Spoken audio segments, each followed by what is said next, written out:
Well, hi again, everybody, and welcome to another episode of 100 Yards of Football. During the remainder of the spring and summer, Vincent Turner and myself are going to honor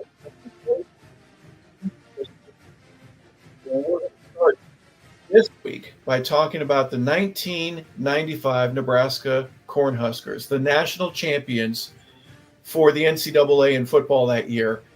Logan Landers is our producer and engineer. Our co-host and founder is Vincent Turner. And Vincent, I have to tell you, doing research about this team, the power, the speed, the precision, the commitment, they are considered one of the great teams of all times. But let's give a little bit of a background. Let's talk about the Nebraska Cornhuskers of pre-1995, just to kind of give us a little bit of an insight of how good this team was, what motivated them, and what got them to the point where they got to be repeat champions. Well, the previous year in 1994 in the Orange Bowl against the University of Miami, the U, Tom Osborne won his first national championship that evening, 24-17 over Miami. And it kind of broke the ice for Coach Osborne because he had came so many times close. Remember the 84 national championship game in the Orange Bowl against Miami again, and he went for a 2-point conversion where they could have easily kicked and got a tie and won the national championship. So I was very happy for Coach Osborne getting his first national championship the year preceding the 95 season. But this 95 team, what I was really stung about, Harper, was how dominant they were. Dominant in a sense. They didn't have no gimmick offense. They played power football and dominated from start to finish. Back to you, Harp. Yeah, there's some things about that 94 team and that 95 Orange Bowl that you almost thought, it's going to happen again. Miami gets off to an early start. What a 10-0 lead, if I'm not mistaken, before Nebraska finally gets on the scoreboard. They struggled a little bit offensively. Tommy Frazier was actually replaced. Brooke Behringer ended up playing quite a bit in the second and third quarter before Tommy goes back in again. And you got to look at the strength of that Miami team. You had a Ray Lewis middle linebacker. You had a Warren Sapp as a defensive lineman. And they really frustrated the Cornhuskers in a way that they really hadn't been frustrated before. Talk a little bit, Vincent, about you win the national championship, but you don't do it with the greatest, 7-point win, you win it. But how do you motivate the guys? How does Osborne get everybody? How does Tommy Frazier come back from that to get even better and score more? And the differential, the margin of victory was just outstanding for this 95 team. What do you think that offseason was like for those guys to stay together, to not let some of the distractions really inhibit them from being even better and being considered one of the greatest teams of all time? As Coach Sherrill just said on the video we just did with him, what was the word he used? Leadership. Last night before the show, I have a book about Coach Tom Osborne. And the one thing I took from it is that all his players talked highly of him, especially the 95 national championship squad. And it wasn't a term like they said, Coach Osborne didn't get too high, he didn't get too low. His team took on their personality. And the one thing that I learned from all those players that was on that 95 team that came from winning the national championship, Tommy Frazier, Grant Wistrom, the Peter brothers, was that Coach Osborne was a father figure. What I mean by that, he took everything in stride and he worked with every player and they respected him. See, leadership is about respect. But also when you got a coach like Tom Osborne that has came so many times close over the previous years, he led by example. So he didn't let that 9-14 get too high on their laurels. He said, we got business to do coming into the 95 season. And boy, did they take care of business. And it was all about Coach Osborne. Back to you, Hawk. Well, the season starts on August 31st. They have to travel to Stillwater. They go to Oklahoma State. And Vincent, to put it mildly, they came out of the box ready to roll. 64-21 win. There were 42,100 fans in Stillwater. They had won the previous national championship. They were highly ranked, either number 1 or number 2, depending on the poll in the preseason. It was basically, let us prove to you how good we are. If you don't think that we're number 1, we're going to show you. And it begins, like I said, on August 31st. They were ready to roll. Defense played well, not perfect, but they played well. They made some mistakes, but the offense ended up rolling. If I have here 671 total yards, 513 of those on the ground. Vincent, they start the season after a first possession fumble. They scored 8 times in a row.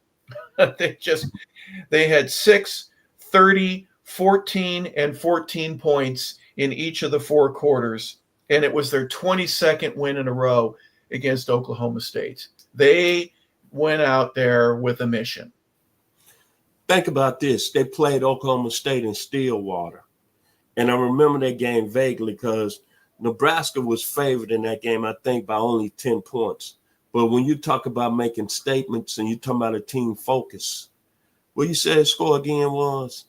Final was 64-21. But did they play that game in Stillwater, right? That was on the road. That's a statement. And Oklahoma State had a pretty good defensive back by the name of R.W. McQuarters, who was a first-round pick of the 49ers. And at the time, they had a pretty good head coach in Bob Simmons. Back to you, Harp. Yeah, well, week number 1, a win for Nebraska.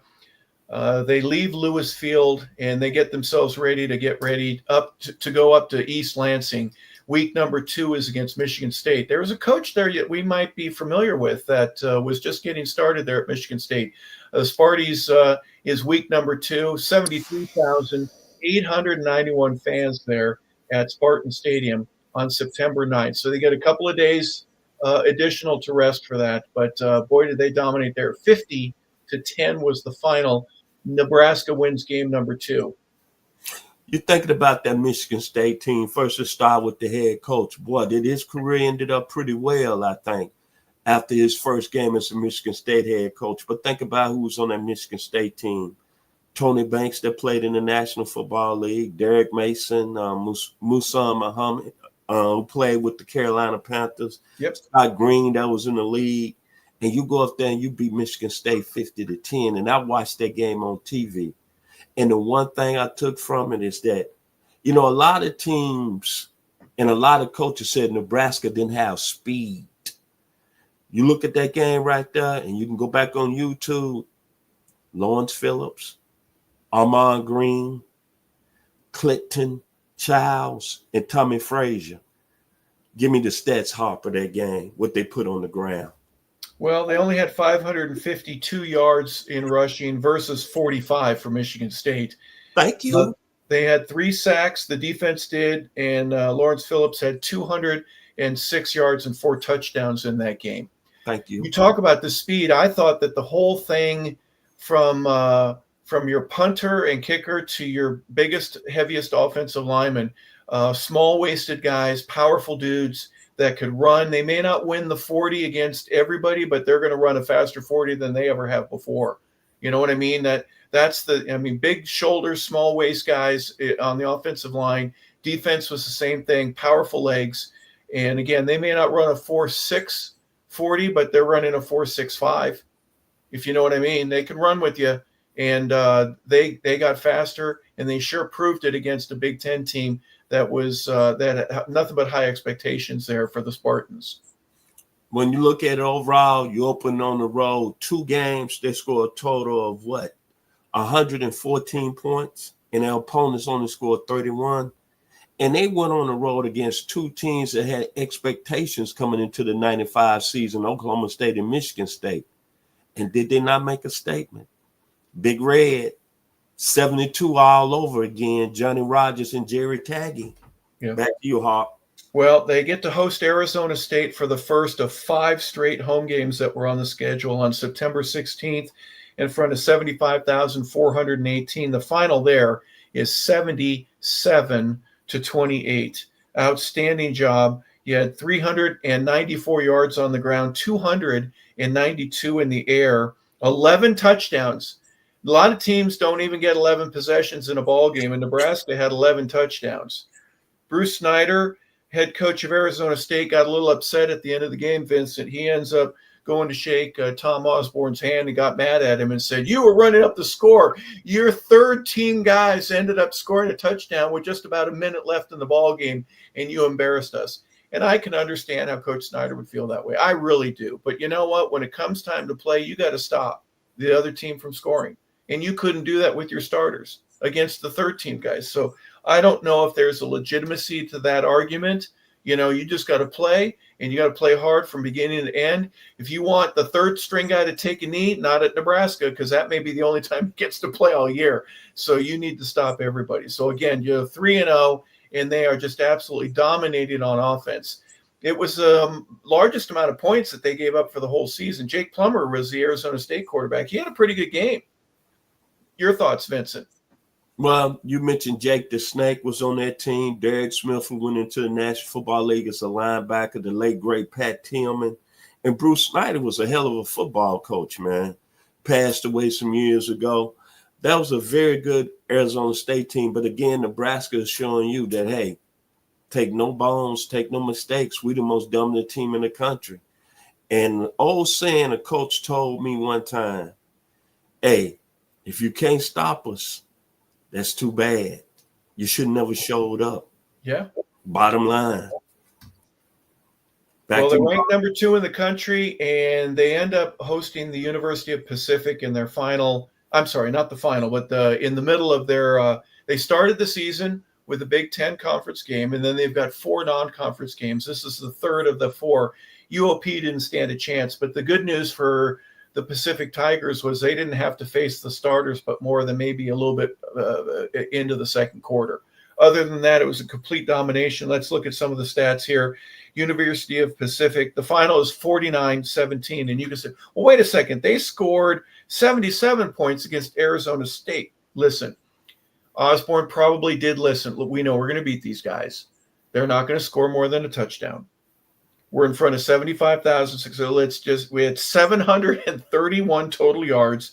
They had 102 different players that got to be on the field at one point or another. They forced 11 punts out of the University of Pacific, but it wasn't going to be a beatdown. There wasn't anything like that. They were just going to get the check for the money game for the UOP Tigers. It's a business transaction, so to speak, and it was one of those games that you just get through it early in the season.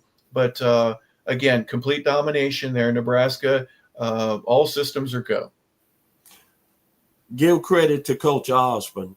He took it easy on Pacific.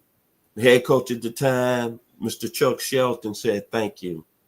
They weren't going to get no, I want to say, respect or flowers being Pacific bad. But I like the part where they just took it easy on them. Now, however, Arizona State, Michigan State, and Oklahoma State, that's a different story because y'all say y'all want to play big boy football. And obviously, you see what happened. But Nebraska is rolling after 4 games, baby. Well, you follow up the UOP game with September 30th, 1 o'clock start there in Lincoln, and this is against Washington State. And this would end up being the closest of all the margins of victories throughout that season that Nebraska would have. The final is 35-21. You've got 75,777 fans. Let me look real quick at the stats. Washington State, after a fumble by Nebraska on their opening drive, Washington State gets the ball, pretty good field position. They end up scoring. And Vincent, this is the only time in the season that Nebraska trailed in a football game. It was 7-0 Cougars. And I'm sure there were some Cougar fans that took a picture of the scoreboard and couldn't believe it that we're ahead 7-0. But Huskers come back. They end up scoring 35 points total. I'm thinking at the end of this ball game, this is one of those ones where the coaches could easily have said, I'm mad at you, I'm mad at you, I'm mad at you. You did not play as hard as you needed to for us to get back into our Big 8 schedule and to get ourselves ready for the championship in the conference as well as a top-tier bowl game. We can tell by how it happened the next week, how they played against Missouri, that they got their butts whooped a little bit during that season, that that in between games. But give me your thoughts here about Washington State and the Cougars playing as good as they did against Nebraska there in Lincoln. Remember this now, Washington State was a team that usually go on the road in the 80s and 90s, and they had a pretty good head football coach in Mike Price now. They had a hell of a passing game. Even one of their running backs in the 80s was their former teammate, Steve Broussard. So Washington State wasn't what I call a team that, even though they didn't have a pedigree of winning championships, they were a tough football team under Mike Price. Yep. And what I took out of the game was Mike Price is a guy that was going to throw the football, and they gave Nebraska some problems early on. But the most important thing I think about that football game, and I want people to hear today on 100 Yards Football, they had a freshman that came in and got a couple of series in that game. And his name was Ryan Leaf. That's what I take from that game. But Mike Price was a hell of a football coach. So, Nebraska was on a roll, and sometimes, as you say, teams is playing that well, they might take a week off. But what you said happened the following week, I'm going to let you take over.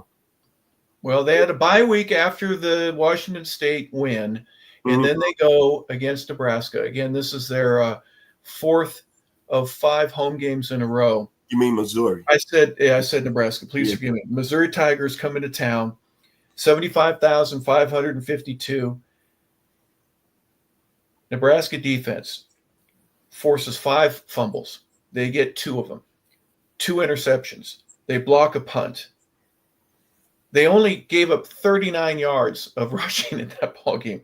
I think the defense basically couldn't wait to get the Tigers on the field and go against a different color jersey. The black shirts of the Cornhusker, they played so well against the Missouri Tigers. 57-0. Again, that's the final. Nebraska had 475 total yards of offense. They welcomed themselves back into Big 8 ball with a critical win, an important one against a 3-8 overall Missouri team. They just dominated from beginning to end. I would say national statement. People probably saying, well, Nebraska is maybe going to lose some games. They struggled against Washington State. The Missouri team was coached by a very good coach in Larry Smith, who had been the coach at USC. Very surprised that score ended up 57-0, but Nebraska just came back and just let the nation know that, hey, we still got Tommy Frazier. We still got the Peter brothers. We still got the black shirts. Please don't disrespect us, because we're going to prove it on the field. And the score again, 57-0, I think that says enough. Back to you, Harp.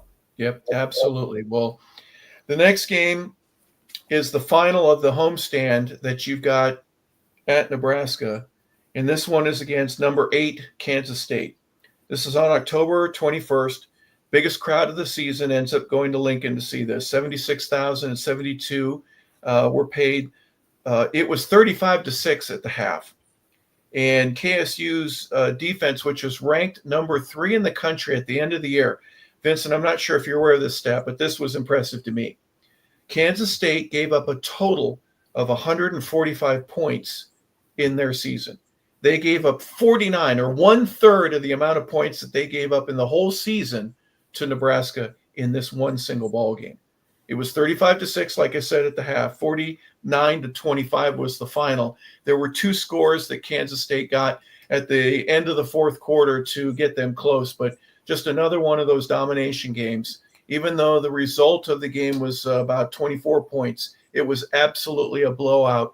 And against a top 10 team, the dominance here for Nebraska was for real. This will be the last game. I'm sorry, there's one more game after this, the Colorado game, but they're still ranked number 2. They're making an impression, but they haven't moved the meter, not quite yet. Well, I guess the whole nation was saying if Nebraska is going to start losing games, it's going to be right here. Because I remember a lot of people were picking Kansas State in this game. Bill Snyder, of course, the head coach. They had a young Bob Stoops, who was the defensive coordinator at the time. They had an explosive wide receiver by the name of Kevin Lockett. His son right now was with Seattle, and I forget where his son signed, winning free agency. So that was a very solid Kansas State team.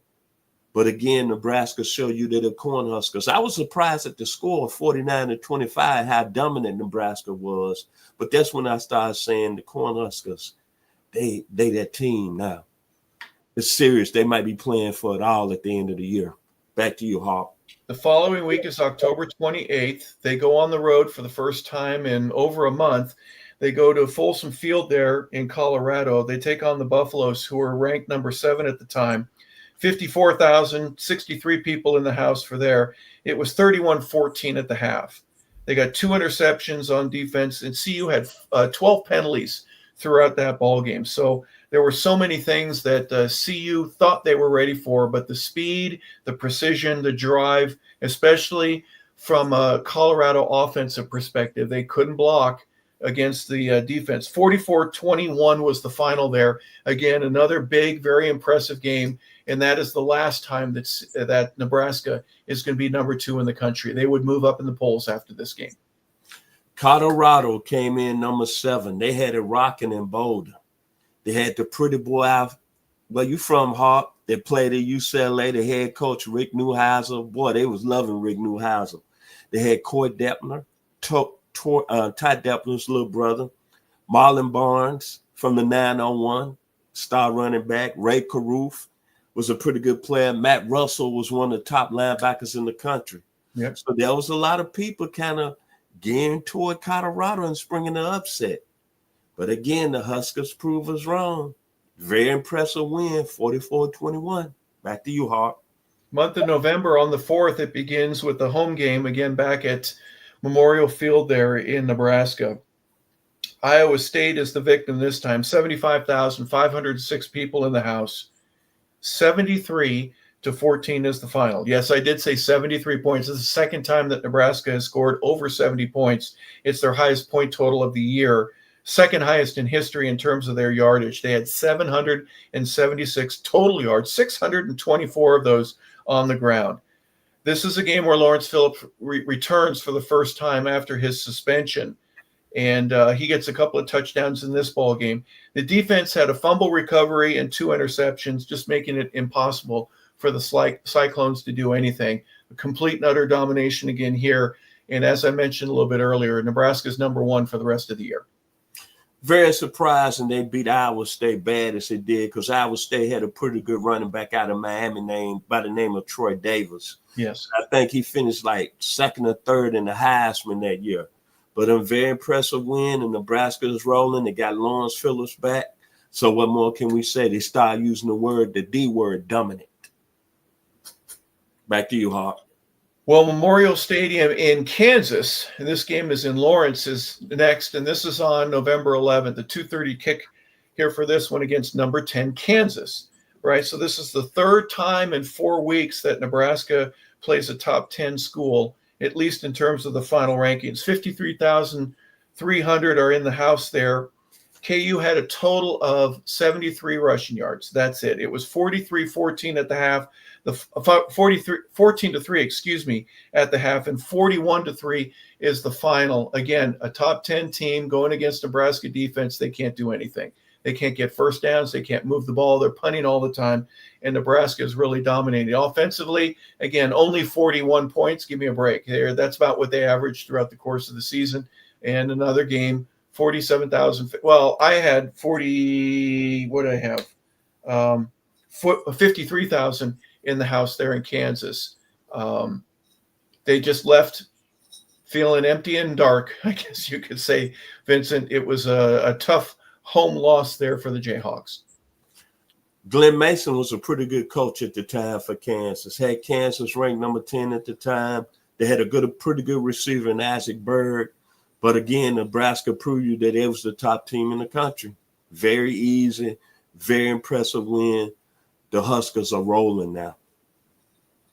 Colorado finishes 10-2, as does Kansas State and Kansas. So they play, again, the 3 of those teams that are all highly ranked. Good teams, but they all played Nebraska at a time when nobody was going to beat them.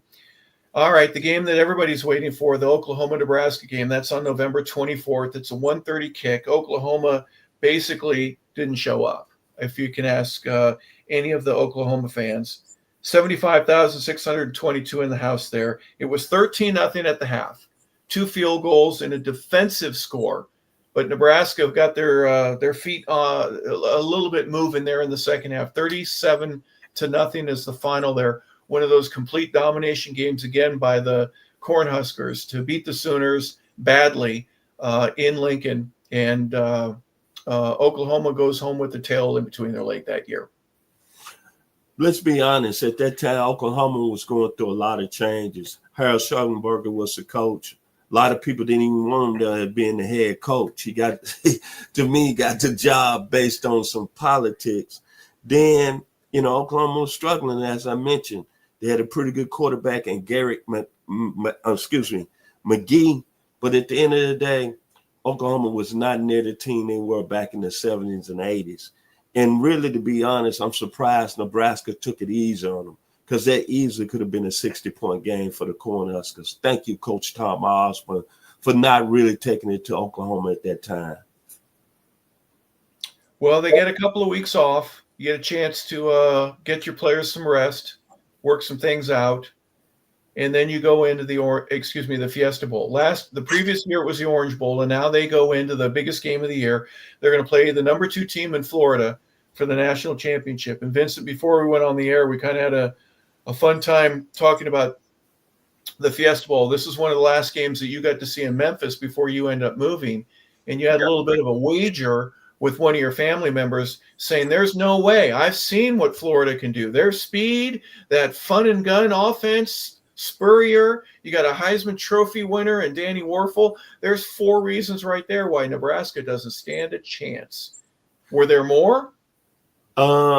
Basically, like I told you before we came on today, I had seen Florida play a lot of football. They beat Tennessee that year. They had Peyton Manning. They had a very excellent football team. And they threw the ball all over the place. The fun and gun was at a high level. And I love what they had on the outside. Chris Dorn, Jacquez Green, Riddell Anthony, Ike Hilliard, Elijah Williams and Fred Taylor in the backfield. They had a lot of firepower. And most of all, I thought Florida had enough defense that it can slow down the running attack of Nebraska. And yes, I had a $50 wager with my uncle who's watching today in my hometown of Memphis, Tennessee. Opie Turner shouts out. And before the game, I was just so hyped on Florida. I was doing the Gator Chop, and I was looking at that $50 because before the game, we do something different in Memphis. We put the money on the table, see. So nobody can say, oh, I forgot my money or I can't pay you. So there was a crisp $100 bill on the table. And I just knew I was going to win that. But once that game started, and remember this, the game started pretty well for Florida because I think they had an opening drive where they kicked a field goal. And I said, oh, yeah, this going to be looking good. But, man, let me tell you something. In that second quarter, Nebraska came to play. And when they cut loose, it was going to be no stopping. And Tommy Frazier and Lawrence Phillips put on the show. And I remember, I think it was the second quarter, Lawrence Phillips, this is why everybody loved him as being the best running back in the country. He had like a 41-yard touchdown run. And I'm going to go look at it on YouTube. And, boy, when he put that juke on that linebacker for Florida, oh, my God, and started high-stepping down the sideline, that was vintage there. Well, so I'm glad you can look at it the way you are now. I'm sure you had your hands buried right next to your face watching this live. The first quarter ended 10-6. Florida was ahead. And then the gates began to open for Nebraska. 29 unanswered points there in the second quarter. Lawrence Phillips, you mentioned him. He goes into this game again after a suspension and just kind of getting his feet wet. Amon Gree got plenty of chance to play. There's some other guys that really had some great contributions throughout the course of the year, but 25 carries, 165 yards, 2 touchdowns. He also had a 16-yard receiving touchdown. But Tommy Frazier really went to work. He had a couple of great touchdowns, one about 35 yards, another 65 yards, in which 7 different Gators had an opportunity to grab his jersey. put their arms around his shoulders, grab him around the waist, and try to bring him down. He breaks at least 7 different tackles and has a 75-yard touchdown run. It basically said, no one is going to take this championship from me today. Tommy had the game of his life. His final stats, 16 carries, 199 yards, and he gets to lead the team to a national championship. The final was 62-24, Vincent, one of the, well, at the time, the widest margin of victory in any championship game in NCAA history. Now, you're talking about running the score up. I think we can say there was a little bit of running the score up because Steve Spurrier did a lot of talking, and, he talked a lot back then. And I think Coach Osborne taught him a lesson very wisely and very good that, look here, man, you can't come on this platform talking when you haven't won nothing yet. Yep. And boy, Nebraska ran the score up, brother. And like I said, to me, it was the most impressive national championship game performance outside USC beating Oklahoma, I believe in 2005 when the Trojans had Matt Leinart as the quarterback. Very impressive, man. 524 rushing yards, 629 total against a very good Florida team. Florida had won their 12 games by double digits in every one of them. They averaged over 44 points a game. They averaged over 360 yards passing. They were averaging about 530 yards a game. And then they go against a Nebraska defense that basically shut them down. They did have the 10 points in the first quarter. They had one more score that they got in the third. They went for 2 and got it. They tried a 2-point conversion in the fourth quarter and weren't able to get it there. But again, 62-24. And again, back-to-back championships. And Nebraska, having one of the best teams in college football history, would win a third national championship in 4 years. So there's no upperclassmen, from the freshman 94 team to when they graduated 4 years later, 3 national championships. All great teams, but the best of them, at least in consideration of the critics' perspective, was this 95 Nebraska Cornhusker team. When you beat 4 top 10 teams that season, at least by 3 touchdowns. Yes. You average 400 yards rushing. Let me say that one more time. You average 400 yards rushing, and you average 50 points a game. I don't think we can argue on any point that when you talk about great teams in the history of college football, the Nebraska Cornhuskers are going to come up in the conversation either 1, 2, or 3. That's the most impressive performance I've seen of a football team in one season dominating like that. Pure dominance. I don't have to say no more. The mic has dropped. Back to you, Mr. LeBel. Some things that they did just don't make any sense at all. Let me put it this way. No holding penalties. You had no sacks given up of your quarterback. Tommy Frazier was grabbed in that Florida Fiesta Bowl, but he stayed up and was able to complete the pass down the field. They set a record. They averaged 7 yards per rush. There's one other statistic here that I want to get. 0 sacks, I mentioned that, and they allowed 5 punt returns throughout the whole season. 5. And for a total of 12 yards. That's over the entire season. Their average margin of victory was 38 points. The closest game that they had was a 14-point decision. We discussed that a little bit earlier. But everything that they did record-wise, just outstanding. And there were so many guys, Vincent, that ended up going into the pros that got drafted and had an opportunity to play. Michael Booker, Chris Brown, Doug Coleman, Chris Dishman. No disrespect, Jay Foreman. Tommy Frazier goes to the Montreal Alouettes. I thought he might have a chance with the NFL. Amon Green, we mentioned him. Aaron Graham, John Hesse, Sheldon Jackson, Vershawn Jackson. I'm going to read them all off. Chad Kelsey.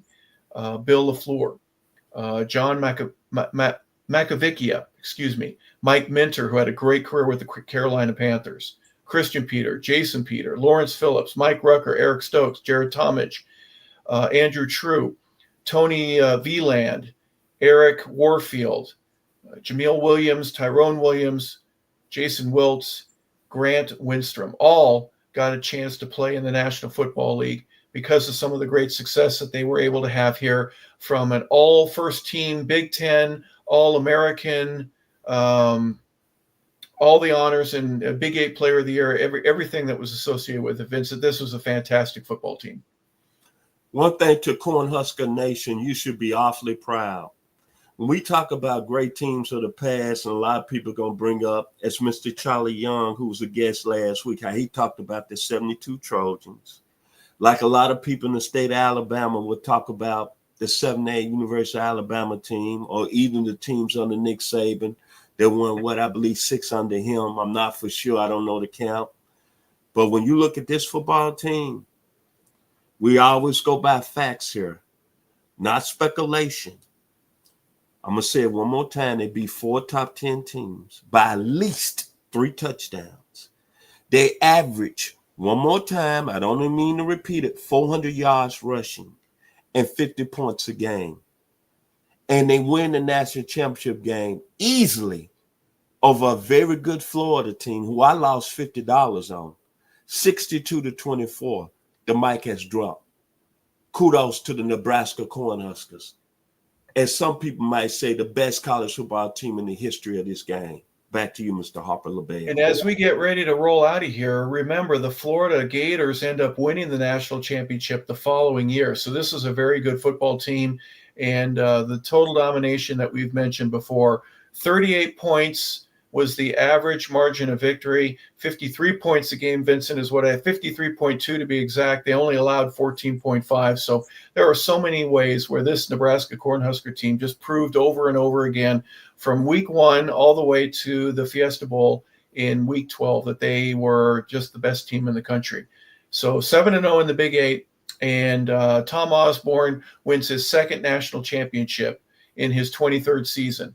So congratulations again to the Nebraska Cornhuskers. Vincent, your final thoughts before we head out today. I don't have to say any more than 1995 Nebraska Cornhuskers get my respect. Outstanding football team under outstanding football coach Tom Osborne, who I don't really get the credit for him coaching in Nebraska during his 26 years. But I tell you what, when you go back and look at that film of the 1995 Nebraska Cornhuskers, you're going to give respect to that program and to that team. Back to you, Mr. Harper LeBel. Well, great teams is what we're going to honor and we're going to look at throughout the course of the summer. We appreciate that. We start here with the 1995 Nebraska Cornhuskers, history's team, and we will talk about another team next week. We look forward to that broadcast with you. So for Logan Landers, our producer and engineer, for Vincent Turner, our founder and co-host, I'm Harper LeBel, saying thank you for tuning in, everybody, to 100 Yards of Football. We hope you have a fantastic rest of your day.